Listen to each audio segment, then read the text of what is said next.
toccati, nudi, affamati e senza riparo. Mi decisi ad andare a cercare del fuoco e del vino.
Eravamo in tre a telegrafo, io, il signor Sergi ed il signor Occello. Io ero alla morse quando cominciò la scossa, preceduta da un boato spaventoso. Mi alzai immediatamente, ma dovetti appoggiarmi al muro perché non ci si reggeva in piedi. Le scosse, tutte sussultorie, venivano a raffiche violente, fittissime.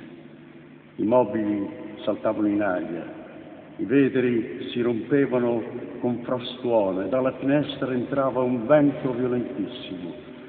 Il periodo sussultorio durò una ventina di secondi circa e fino a quel momento non udii cadere nessuna casa, ma solo un grido altissimo, una invocazione suprema, un gemito di pianto che tutta la città levava al cielo prima di morire.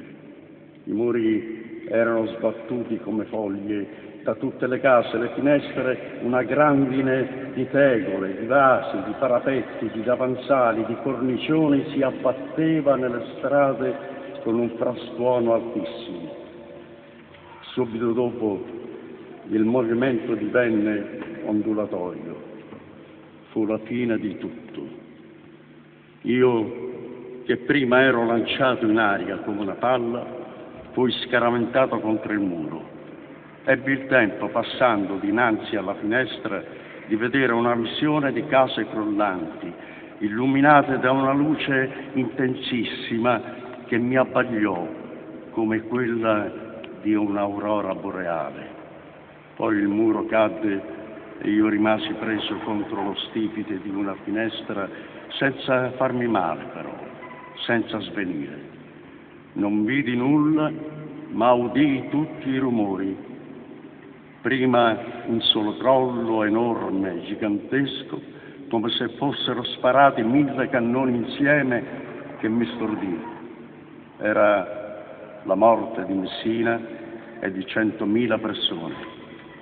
Poi un rotolare di pietre come il brontolio di un temporale ingrandito 1000 volte, inframmezzato dai tonfi delle case e delle mura che cadevano e da un coro di gemiti e di urla che durò circa mezz'ora.